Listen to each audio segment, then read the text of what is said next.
Esta tarde nos acompaña el licenciado Víctor Orovio, de Orovio y Asociados, y la defensa, en este caso, de Rafael Guardia, exdirector del PAN. Leía precisamente en la cuenta de Twitter que entraba en una especie de receso, licenciado Orovio, una pausa, digámoslo así, luego de las declaraciones presentadas recientemente. Sí, buenas tardes, Eduardo. Sí, claro, porque aparentemente continuamos el jueves. Yo tendría que verificar mañana en la Fiscalía Segunda Anticorrupción si efectivamente se giraron los oficios para trasladar al señor Rafael Guardia el jueves, para continuar con los expedientes que quedan, que en este caso sería los presupuestos o los fondos que el señor Guardia manejó, ya no de diputados ni de políticos en elección popular, sino de algunos ministerios y otras instituciones del Estado. Ahora, en este caso específico, la última vez que usted estuvo en una entrevista con nosotros, nos decía que eran 8 expedientes en los que estaba Rafael Guardia, y creo que en ese momento ya habían visto 2. Uno que tenía que ver con el arroz y las lentejas, y el otro caso creo que era el de las llantas, ¿no? Así es. ¿El de hoy de qué fue? ¿El último que vieron de qué fue? Fue el tema de las partidas que se utilizaron para compra de bolsas de comida. Son las cuentas HD que creo que mencionaban en sus declaraciones. Las cuentas de HD. Sí. ¿Qué significa HD? Apoyo a diputados. Esa es la denominación que se le dio en el programa de ayuda nacional. ¿Y en que qué consistía? Rafael Guardia... ¿Qué dijo? ¿En qué consistían? ¿Qué dijo Rafael Guardia? Él dijo que esas eran partidas que venían del MEF y que los diferentes candidatos a elección popular, ellos gestionaban sus partidas en el MEF, las pasaban al PAN porque obviamente allí podían ejecutarlas con más rapidez. En el PAN no tiene que hacer las licitaciones, o sea, los procesos de compra son más rápidos. Más rápido, entonces se hacían por órdenes de compra por debajo de $250,000, pero en este caso, según Rafael Guardia, y esta información también está documentada en el expediente, en ese caso Rafael Guardia esperaba que el mismo diputado o el mismo político le dijera con qué empresa quería ejecutar su proyecto. Entonces los proveedores tenían un contacto directo con el candidato y no con Rafael Guardia. Rafael Guardia en ese caso lo señaló, fue la persona que recibía los fondos, realizaba el trámite interno administrativo para adjudicar las compras y firmaba los cheques y pagaba. A ver, en los otros casos entiendo que el mismo Guardia reconoció que él recibía algún dinero por parte de los proveedores. Sí. En este caso él no recibe dinero de los proveedores. No, porque esos eran unos fondos especiales que tenían nombre y apellido. Entonces él en ese caso no podía decirle a un diputado, mira, dame cierto porcentaje porque estoy manejando el fondo, al proveedor. Porque eran proveedores que no tenían, que no llegaban al PAN por iniciativa del señor Guardia. ¿Y los precios de estos proveedores o esto, había alguna situación irregular allí? No, mira, Rafael Guardia ha dicho en las 3 fiscalías donde él ha participado que él no tenía la potestad de establecer los precios, que esos precios ya estaban en la institución cuando él llegó. Y también dijo que él no podía salir a cotizar precios fuera a empresas que no estaban inscritas en el PAN, porque el decreto 690 que regula la institución se lo prohíbe. Entonces él tenía que ceñirse o regirse por los precios que ya estaban y con las empresas que estaban inscritas para poder licitar en el programa de ayuda nacional. En sus declaraciones anteriores él menciona a Chichi de Obarrio. Entiendo que hoy hay una orden de detención para el señor de Obarrio, quien está en el extranjero. ¿Esta orden viene producto de las declaraciones de Guardia o tiene que ver con otro caso? No, tiene que ver con otro caso. Yo creo que el señor o que usted me acaba de mencionar, él ha sido mencionado por mi cliente en el primer expediente sobre el tema de los granos y también en el expediente de la bolsa de comida. Pero en esos 2 expedientes creo que todavía la Fiscalía no ha dispuesto nada en contra de esta persona. O sea, que él estaría por el caso de Tamburelli. Es correcto, yo creo que sí es por ese caso. ¿Él ha mencionado esta vez también al presidente de la República? ¿En el caso de los diputados? La dinámica se mantiene. Él no la ha variado, él no ha cambiado la forma como él ha explicado los hechos. Y él dice que del momento en que el presidente le habló por teléfono y le dijo que siguiera las instrucciones del señor Adolfo de Obarrio, él ya entendió y dio por sentado que ese era su jefe, y pues cada vez que lo llamaba y le decía, le daba instrucciones, diferentes instrucciones, no únicamente eran a quién le vas a dar este contrato o qué empresa se va a adjudicar esta orden de compra, sino que otras instrucciones que como subalterno él recibía. Y él daba por sentado que estaba recibiendo la orden del presidente de la República. En el caso de los diputados, ¿cómo se manejaba? Son 71 diputados en la Asamblea, don Víctor. Bueno, mira, él no tuvo la necesidad de mencionar a ningún diputado en el último expediente que declaró, porque esa información ya está en el expediente. Es más, hay un listado de todos los diputados y la cantidad de dinero que fueron utilizadas para la ¿Todos los diputados, me dicen los 71 o hay Mira, tema de partido? Yo creo que quizás no sean los 71, pero sí la gran mayoría.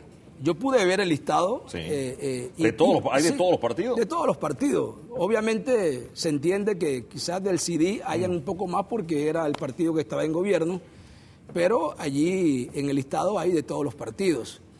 Y Rafael Guardia lo que hizo fue reconocer los documentos, las órdenes de compra, reconocer los cheques, si su firma era la de él y si él pagó estas bolsas de comida. Pero la fiscal ni le preguntó por ningún nombre en específico. Aprovecho su presencia, diputado. Yo sé que Ricardo Martinelli no es cliente suyo, o entiendo que no es cliente suyo. Usted me dirá si sí o si no, o es su derecho, de su confidencialidad. Pero para hacer docencia, Ricardo Martinelli se menciona en el expediente del señor Guardia. Sin embargo, su cliente está en la Gran Joya y Ricardo Martinelli entiendo que en este momento no tiene ningún proceso siquiera abierto. ¿Es así? ¿O entiendo que enfrenta un proceso distinto por su condición de diputado del Parlacén? Bueno, es así. Mi cliente está detenido preventivamente en la Gran Joya porque la fiscal del caso dispuso aplicarle la más grave de las medidas cautelares, la detención preventiva. Al señor Ricardo Martinelli nadie le ha dispuesto una orden de aprehensión o ninguna medida cautelar. Primero porque las fiscales no pueden hacerlo. Por ley él debe ser juzgado, si es que llega a ser juzgado, por el Pleno de la Corte Suprema de Justicia y bajo el sistema penal acusatorio. Y entiendo que en estos momentos solamente existe el acogimiento de iniciar un proceso que por los medios se conoce, que también la Corte Suprema está pidiendo que se le levante el fuero por ser diputado. Hábleme de por eso. Eso es que el señor Martinelli en estos momentos, él no tiene ninguna restricción. Él no está evadido, no está nada. prófugo, no está en rebeldía, no está en desacato, o sea, él no está en ninguna condición de esa que Mira, en estos momentos el señor Martinelli puede agarrar una cápsula espacial, ir al espacio y regresar, y no tiene ningún impedimento. Porque nadie puede ser él no privado, está llamado, nadie puede ser privado de su libertad, sino por una orden escrita de una autoridad competente. Ahora, cuando la autoridad te llama para una declaración indagatoria, ¿uno puede no ir? Bueno, pregunto, no sé, o sea, declaración indagatoria u orden de detención, y bueno, yo no voy porque no hay garantía, o puedo mandar a mi abogado y no tengo que ir yo. Allí se manejan estilos, hay fiscales que manejan estilos diferentes. Hay unos que cuando te firman una orden de indagatoria, una resolución que ordena indagarte y consideran que los méritos en el expediente son contundentes para privarte de libertad, inmediatamente también disponen la detención preventiva. Hay otros fiscales que firman la orden de indagatoria y te mandan una citación. Y tú puedes agarrar la citación y presentar un certificado médico y decir que vas en otra oportunidad y el fiscal te manda otra citación. Y a la tercera te manda a conducir. En la tercera entonces te manda a conducir y de repente cuando vas a la fiscalía a rendir indagatoria te ordena la detención. O sea, dependiendo de lo que dependiendo de lo que haya en el expediente. O sea, son estilos diferentes en realidad de cada fiscalía en particular. Pero uno puede no ir o se lo pregunto, hay un caso ahora mismo que creo que no es cliente suyo tampoco, el señor de Barrio, pero entiendo que él ya tiene una orden de detención y hay una figura y él no se ha presentado. Pero en ese caso es diferente. Es diferente porque ya la fiscal no solamente le ordenó firmó la providencia que ordena indagarlo, ya como imputado, sino que además ya le ordenó la detención preventiva.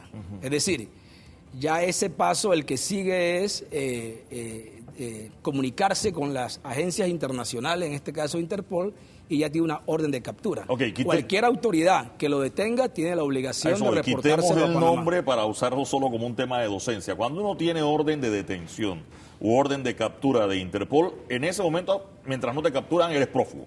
Correcto. Es correcto porque ya hay una disposición, ya hay una orden de una autoridad competente. Y de acuerdo al derecho internacional y los convenios internacionales, los países han firmado convenios de cooperación. Entonces el país que lo detenga tiene la obligación de reportárselo inmediatamente al país, que en este caso es Panamá. Regresemos a su caso. ¿Dónde está Rafael Guardia en este momento? En la Gran Joya. ¿Ha tenido una situación en La Joya, entiendo, con sus custodios? Creo que otros detenidos han denunciado también situaciones con los custodios en la Gran Joya. ¿Ha hablado de amenazas? Mira, lo que pasa es lo siguiente. Yo creo que no solamente el señor Rafael Guardia, creo que todos los privados en Panamá, los privados de libertad en Panamá, sufren doble detención. La primera es que están privados de libertad, no pueden salir, están presos. Y la segunda es que las condiciones dentro de las cárceles los convierte en doble preso.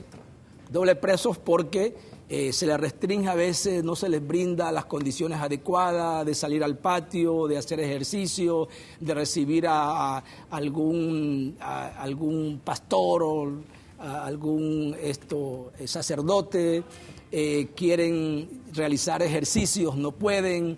En este caso el señor Guardia no puede tener contacto directo con su abogado, se le restringe el horario de visita a los abogados. Es una serie de actos que él considera que están en contra de sus derechos humanos. ¿Y el tema de las amenazas? Y el tema de las amenazas. ¿En qué consisten las amenazas? ¿Se han repetido? O sea, ¿se eliminó? ¿Terminó? Bueno, por ahora la intranquilidad que tiene es que él dice que él no puede estar custodiado por un jefe de la seguridad del penal que ha tenido roces personales con él, que han tenido intercambio de palabras fuertes, que en otras circunstancias, cuidado, se hubieran ido agresiones físicas. Y creo que fue ayer, o hace 2 días, él salió de la celda y cuando ingresó, resulta que se le habían tomado parte de sus alimentos. Entonces, para él es muy preocupante que esto se esté dando porque alguien que tenga acceso al lugar donde él está, pues le contamina los alimentos y lo puede asesinar. Recuerde que aquí se asesinó a un gran investigador, al señor Franklin Brewster, y fue envenenado. Eso está documentado en los expedientes que se llevaron. Entonces, esas situaciones el señor Guardia la ha manifestado y lo ha dejado por escrito en los expedientes donde él ha declarado. Mencionó también en su más reciente indagatoria, entiendo, al exministro de Economía y Finanzas de Lima. ¿Es así? ¿Lo mencionó Guardia? ¿Qué tipo de vinculación hizo en este caso? Bueno, en realidad el señor Guardia, él no ha ido a la fiscalía con la intención de acusar a nadie. Esto se ha malinterpretado. Por eso pregunto qué tipo de vinculación hizo. Mire, Rafael Guardia lo que ha es explicado los hechos donde él ha participado en las diferentes diligencias dentro del programa de ayuda nacional. Y por supuesto, si una persona que participa o es parte de un equipo y decide explicar los hechos, pues tiene que obligatoriamente mencionar a las personas que participaron con él en esos hechos. Que la Fiscalía en su momento considere que la participación de diferentes personas se engloba o se encuadra en un delito, ya es un tema de la Fiscalía. La responsabilidad del señor Guardia es explicar los hechos y decir quiénes participaron con él. Entonces, para que no se interprete como que el señor Guardia va a la Fiscalía a acusar a alguien en específico. Él menciona todos los nombres. Él menciona todos los nombres. Y en cuanto al señor ministro de Economía y Finanzas, pues digo, el sentido común a mí me dice que él tiene que en su momento explicar las transferencias de todos estos fondos y por qué se hicieron de forma fraccionada. Ese es un tema que me imagino que en su momento la autoridad que investiga va a querer saber el origen, la fuente y el origen de estos fondos. Víctor Orobio, abogado de Rafael Guardia, exdirector del programa Ayuda Nacional PAN. Gracias, don Víctor, por acompañarnos esta tarde. Un gusto tenerlo acá.